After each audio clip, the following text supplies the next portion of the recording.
Est-ce que cela signifie que tous les efforts pour améliorer notre souveraineté technologique seront perdus? En ce qui concerne le remplacement des produits importés et tout ce qui est en lien avec cela, notamment les limitations illégales qui ont été appelées sanctions, etc. En réalité, nos soi-disant partenaires nous ont bien vaccinés pour favoriser le développement de notre souveraineté et tous les programmes visant à renforcer notre souveraineté en matière de technologie seront continués. Nous ne sommes jamais renfermés de qui que ce soit. Nous n'avons jamais expulsé qui que ce soit. Si des entreprises veulent revenir, nous serons prêts à les accueillir, mais nous allons partir de la situation qui existe aujourd'hui. Si la place a été prise par quelqu'un d'autre, nous n'allons pas donner de régime préférentiel à ceux qui étaient partie du marché. Et d'ailleurs, nous tenterons, en respectant les règles de l'ENC, bien sûr, mais de donner des préférences nationales.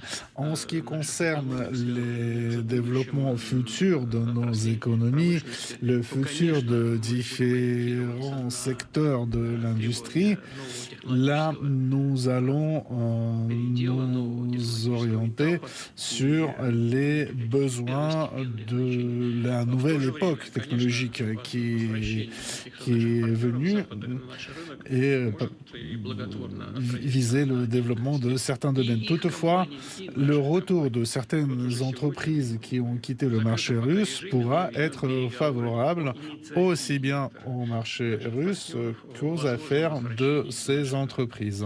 Et nous avons déjà eu certaines négociations avec certaines entreprises quant à leur retour, dans une ambiance respectueuse.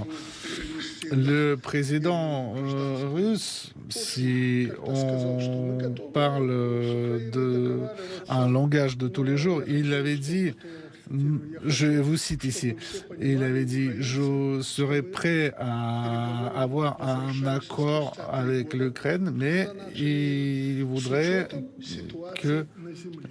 qu'il soit compris que nous revenons à la table des négociations 3 ans plus tard en tenant compte de réalités du terrain. » Donc, je traduis ici du langage militaire au langage de tous les jours. Voilà. On peut parler de la même manière quand on parle du retour des entreprises. Oui, vous pouvez revenir, mais la réalité a changé. Entre-temps, nous avons pu apprendre certaines choses et nous allons tirer certaines conclusions. Je pense donc que nous allons ensuite décider. Vous voulez reprendre vos activités dans tel domaine, vous pouvez le faire. Et si nous n'avons plus besoin de ça, nous n'en avons plus besoin. Et oui, la balle est dans notre camp, mais nous pouvons répondre. Pendant toutes ces 3 années, sous une pression très forte, nous avons, malgré tout cela, pu accomplir beaucoup de choses. Donc, nous allons utiliser les services de ceux dont nous avons besoin. Nous n'avons pas fermé les portes, mais nous allons vous accueillir à nouveau selon les nouvelles conditions, selon la situation réelle. Un média russe, Pervicanal, s'il vous plaît. Bonjour. Première question à Monsieur Poutine. Comment évaluez-vous la manière dont l'Ukraine serait prête ou non à une trêve réelle? Deuxième question à Monsieur Loukachenko, est-ce que Moscou et Minsk coordonnent leur position sur le processus de paix? Est-ce que cette question a fait partie des thèmes abordés lors des consultations? En ce qui concerne La préparation de l'Ukraine à cesser le feu, comment je l'évaluerai?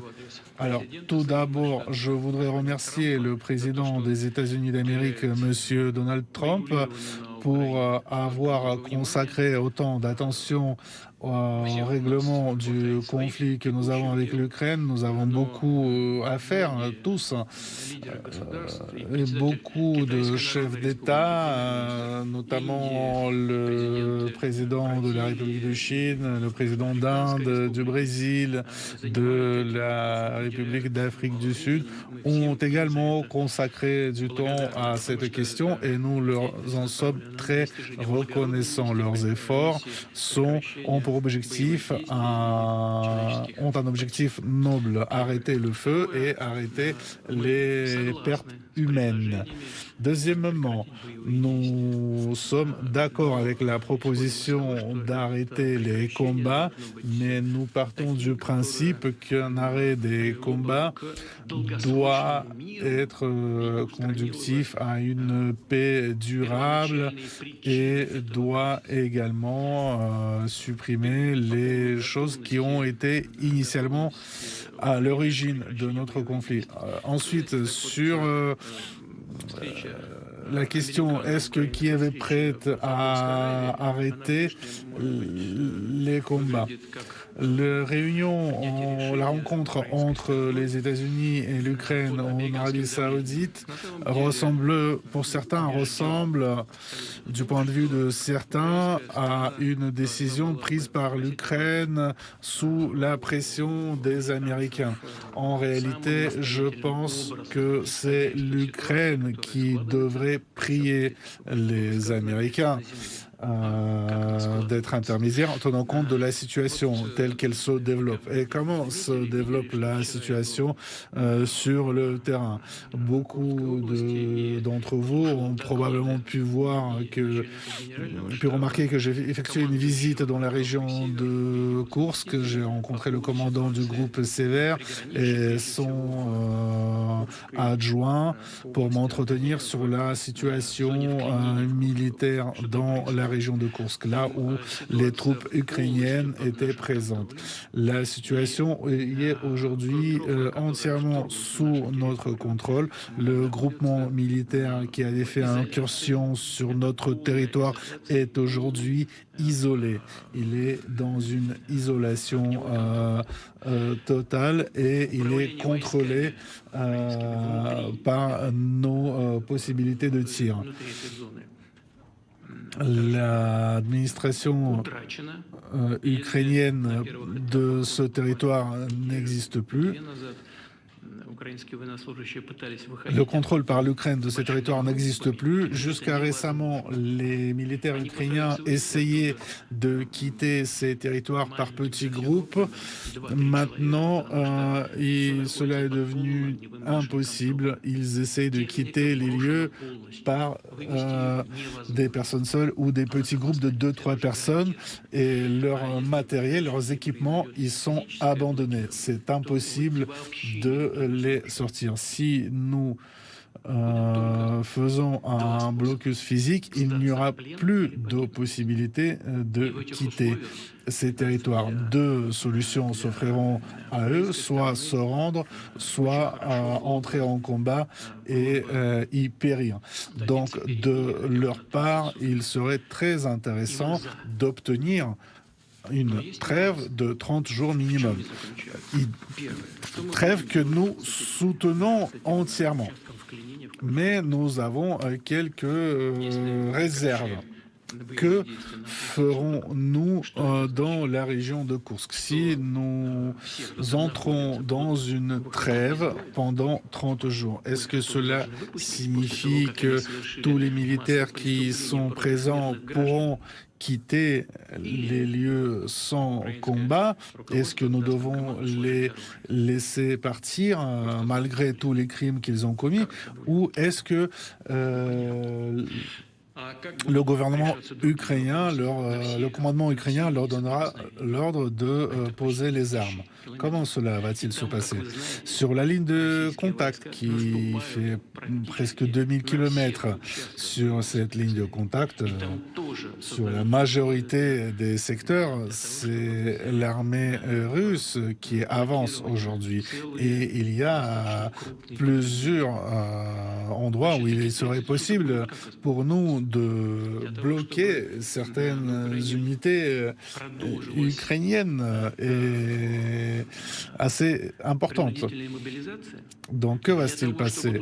Est-ce que l'Ukraine continuera pendant ces 30 jours la mobilisation forcée de sa population pour emmener des forces vives sur la ligne de contact et des armes pour entraîner des nouveaux soldats?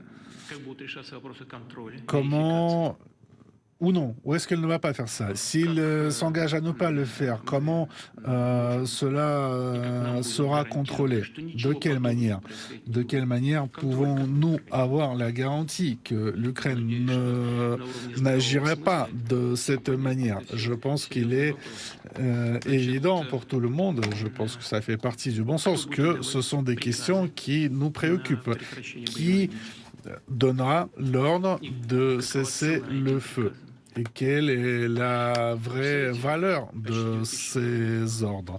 Vous voyez sur la carte presque 2000 km. Comment pourrez-vous déterminer qui exactement est le responsable d'un cas de non-respect de cessez-le-feu?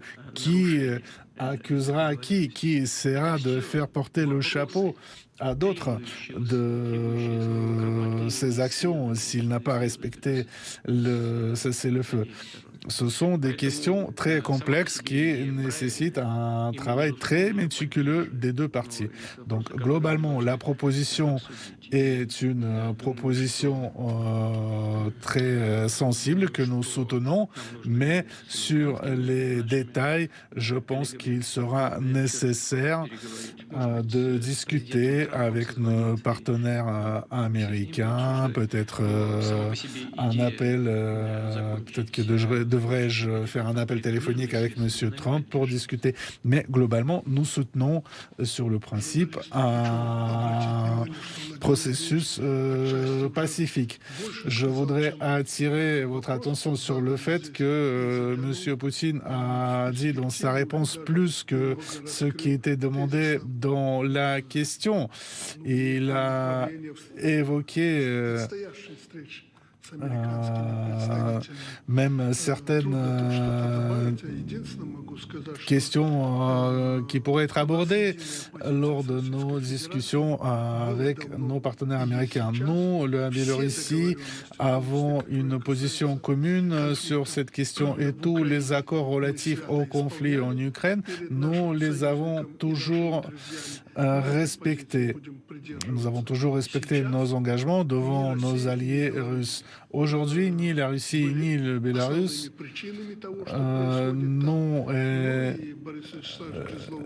n'ont été à l'origine de ce qui se passe aujourd'hui. Monsieur Gryzlov, qui est aussi présent, se souvient quand nous avons commencé les négociations à Gomel et puis ensuite à Belovezhskaya Pucha.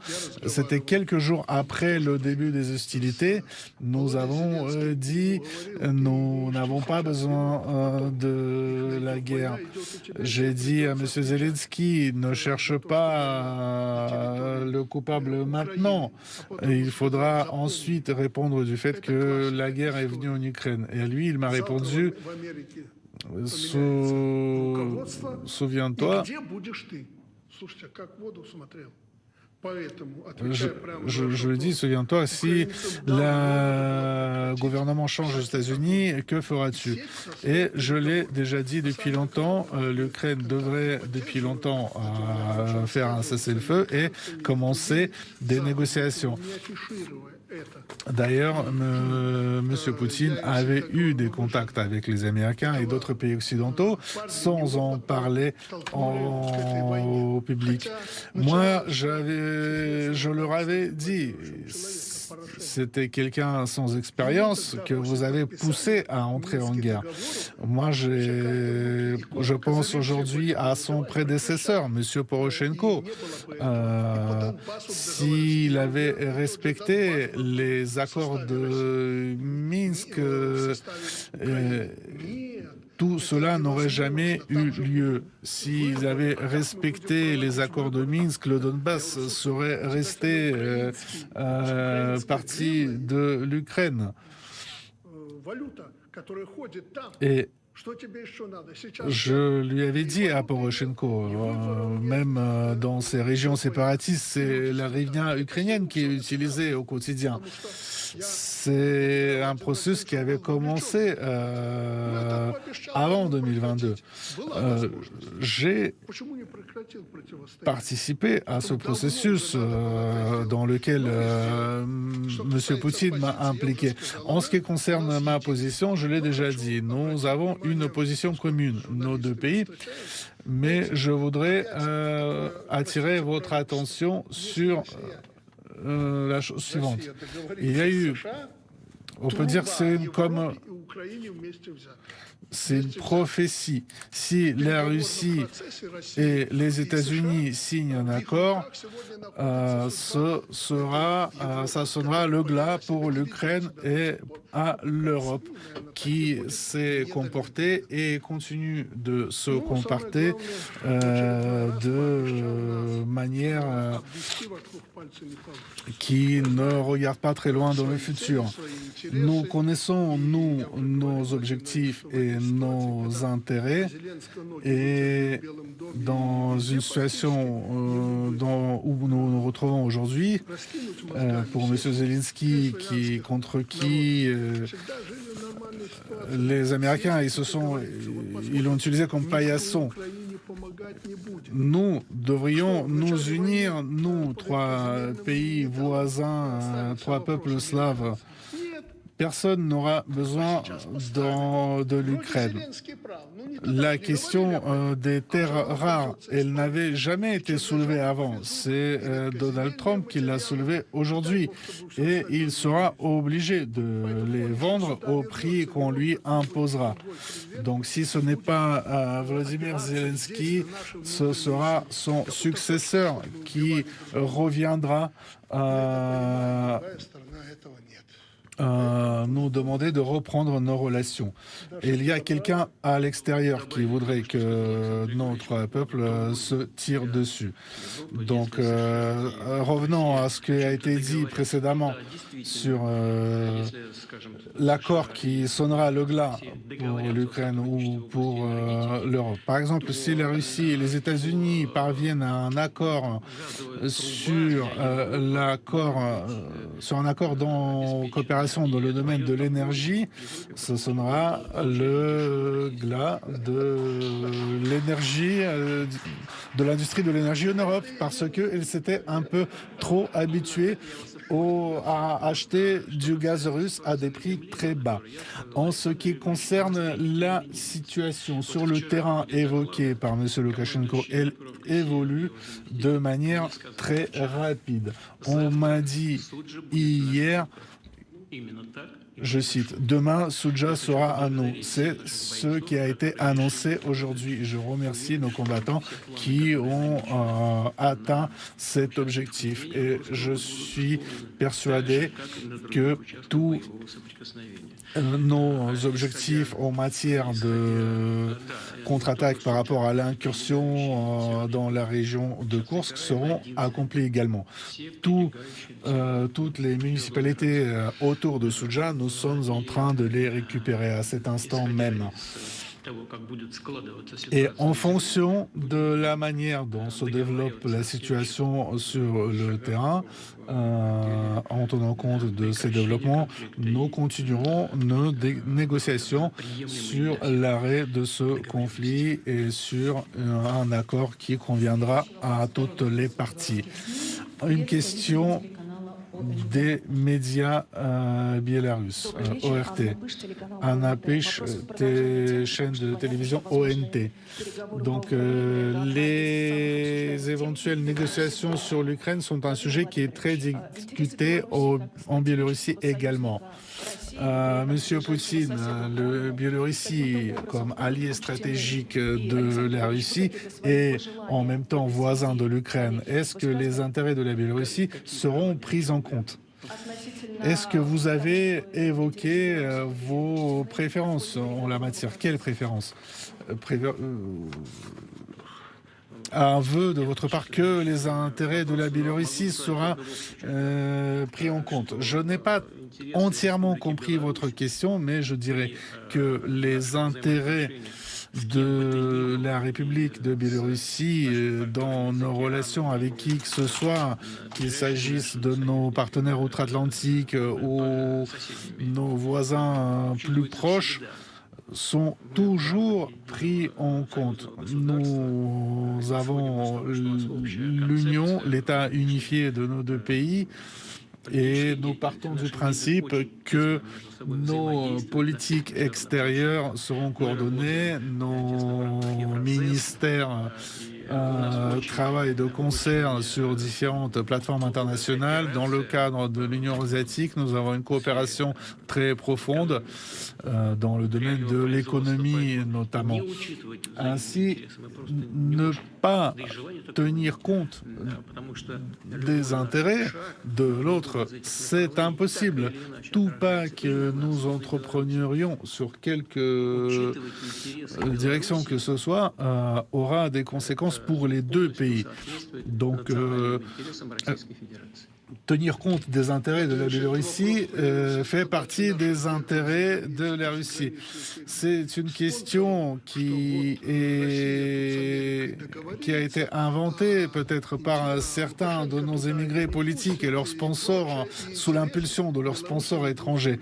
Si la Russie signe un accord, parvient à un accord avec les États-Unis, les intérêts de la Biélorussie ne seront pas respectés.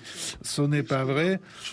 Je n'ai pas l'intention d'aller demander de l'aide à qui que ce soit d'autre, et je sais que la Russie est notre partenaire et qu'elle tiendra toujours compte de nos intérêts. Si quelqu'un espère que les négociations entre la Russie et les États-Unis ou entre la Russie et l'Occident sur l'Ukraine nuiront à la Biélorussie, c'est entièrement faux, ce que M. Poutine vient de confirmer. Oui, je n'ai même pas vraiment compris pourquoi cette question. Ne pas tenir compte des intérêts de la Biélorussie nous nuirait à nous avant tout. Donc cette question me semble superficielle, mais j'espère que j'ai pu y répondre. Et pour terminer la conférence de presse, une question d'un média russe. Bonjour, Yezhov, RIA Novosti. RIA Novosti, agence de presse. Oui, avec votre permission, la question sur l'avancement de l'intégration de la Russie et de la Biélorussie. Quel est l'état de l'intégration économique? Il y a 28 programmes dans ce domaine. Comment se passe l'étape d'intégration selon le plan de 2024 à 2026? Et êtes-vous satisfait du rythme de cette intégration? Tous les 28 programmes annoncés. Voilà, vous avez suivi la conférence de presse du président russe Vladimir Poutine aux côtés du président biélorusse Loukachenko. La trêve de 30 jours proposée par les Américains, plutôt pour, mais à ces conditions, c'est Vladimir Poutine qui le dit, et on va analyser ça bien sûr.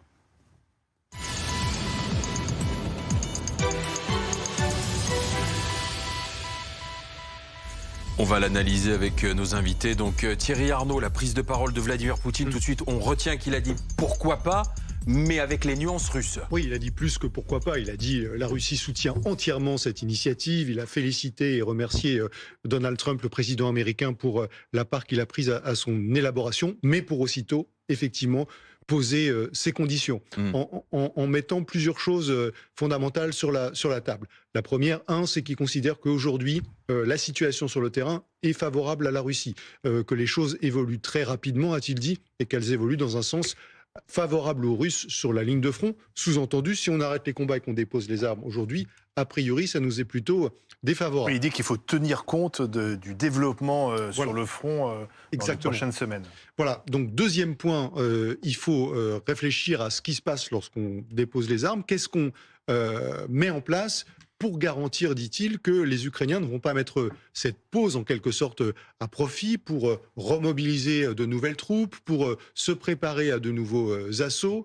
Voilà, et ça fait partie des questions posées. Si à un moment donné sur le terrain, quelqu'un rompt le cessez-le-feu, qui sont les arbitres qui permettent d'établir les responsabilités sur place. Et puis enfin, il y a quand même un élément qui me paraît intéressant pour nous ici à Paris à retenir, c'est que le moins qu'on puisse dire, c'est qu'il n'est pas très indulgent pour les Européens. Vous aurez observé que dans ses remerciements, il parle des États-Unis, il parle de ses alliés de ce qu'on appelle les BRICS, c'est-à-dire la Chine, l'Afrique du Sud, l'Inde, le Brésil. Il ne dit pas un mot sur les Européens dans le cadre de ses remerciements. En revanche, il les évoque en disant très clairement, si le résultat de cette paix que l'on met en place, c'est de permettre la signature d'un accord entre les États-Unis et la Russie sur la question de l'énergie, cela sonne le glas, dit-il, de l'industrie européenne de l'énergie qui ne pourra pas plus se fournir à bas prix en gaz russe comme elle le ferait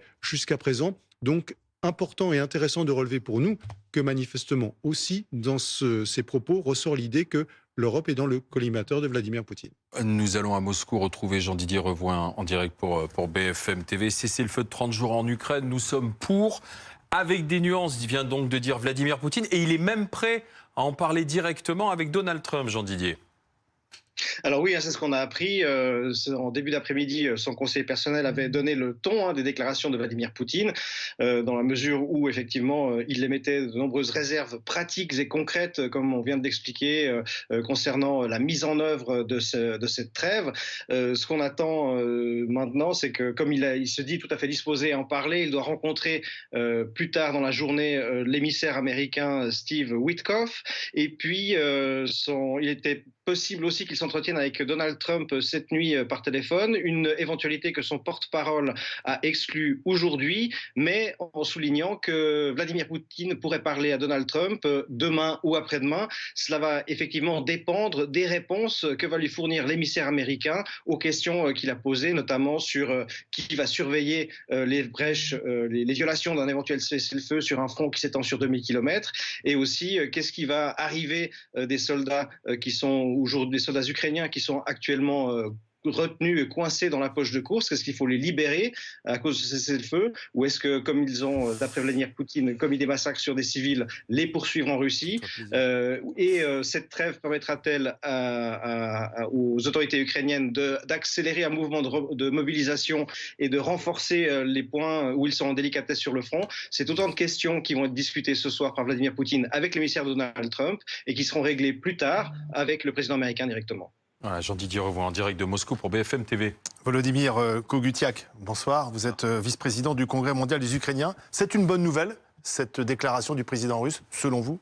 Alors, la bonne nouvelle, en fait, c'est ce que le président russe est sorti en fait de son bunker, et je félicite vraiment l'armée ukrainienne. Je félicite bien évidemment la diplomatie à la fois européenne, à la fois ukrainienne, américaine, même s'il y a parfois des nuances, d'avoir tout fait pour que Vladimir Poutine s'exprime aujourd'hui. Maintenant, vous savez, sur les derniers jours, on a vu quand même une pression énorme sur l'Ukraine de la part des États-Unis pour pouvoir négocier. Je rappelle quand même que l'Ukraine, c'est le pays qui a été agressé. On attend aujourd'hui une pression des États-Unis sur la Russie pour que ces pourparlers de paix puissent se passer au mieux. Mais ce qui est intéressant, c'est d'analyser précisément ce que dit le président russe ce soir aux journalistes et au monde entier, finalement, Philippe Etienne, ancien ambassadeur de France aux États-Unis, lorsqu'il dit, par exemple, il faut régler des questions sérieuses concernant le fonctionnement d'une trêve en Ukraine. Ça veut dire quoi? Je crois que, en fait, dans ce que vous appelez les nuances qu'il apporte, il faut distinguer deux séries de choses. Il rappelle au début, ce qui veut dire que la Russie n'a absolument pas changé ses objectifs de guerre, qu'il faut, il dit quelque chose comme traiter les problèmes à l'origine du conflit. Ça, c'est le fond du sujet. Hein. Et ça veut dire qu'en fait, il n'a pas renoncé à des objectifs qui concernent l'ensemble de l'Ukraine. Et ensuite, il y a ce qui concerne l'éventuel cessez-le-feu. Et je crois que c'est pas étonnant qu'ils disent j'accepte le cessez-le-feu au début et je remercie Trump. Il n'allait pas dire non à Trump. Bon. Et en même temps, on savait qu'il n'allait pas accepter le cessez-le-feu tel quel. Donc, voilà, c'est le résultat. Mais et sur ces conditions, il essaie de gagner du temps. Je pense qu'il va vraiment maintenant entamer un dialogue avec les Américains, d'abord en recevant Serge Witkoff, puis en parlant au téléphone avec Trump. Il faut préciser, c'est le négociateur de Donald Trump. Oui, qui est théoriquement sur le Proche-Orient, mais qui en fait est le véritable envoyé. Et ce qui est intéressant pour Poutine, là, c'est qu'il reprend la main dans le dialogue avec les États-Unis, au plus haut niveau, alors que, grâce notamment à l'action d'ailleurs de la France et du Royaume-Uni, il y avait eu cette phase entre l'Ukraine et les États-Unis. Et donc, l'Ukraine a repris un peu l'initiative. Donc maintenant, la Russie va vouloir la prendre à son tour. Mais Paul Gogo, bonsoir. Quand il parle de la région de Koursk, il faut rappeler qu'il y était sur place en treillis, en tenue militaire. Il a rendu visite à ses troupes qui sont en train de regagner du terrain dans cette région russe. Et là, c'est important pour lui, il le souligne, il faudra tenir compte de ce qui se passe sur le terrain, c'est-à-dire que visiblement, les Ukrainiens sont en train de reculer.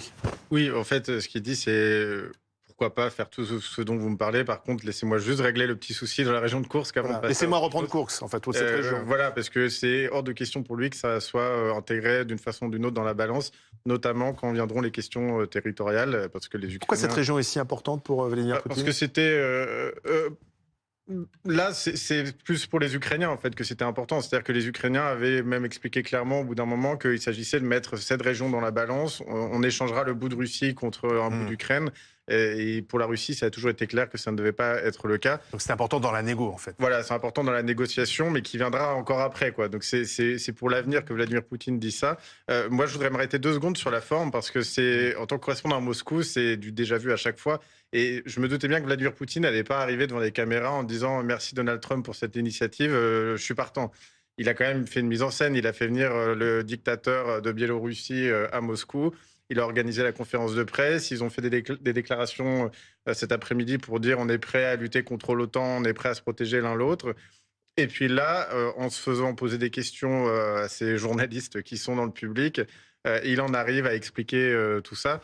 Mais c'est toujours fascinant de voir à quel point Vladimir Poutine est obsédé par le fait qu'il ne veuille pas être en position de répondre à un coup de pression de l'Occident. Il faut toujours qu'il fasse une mise en scène pour dire voilà, je suis bien gentil, je vais venir vous répondre, mais indirectement finalement.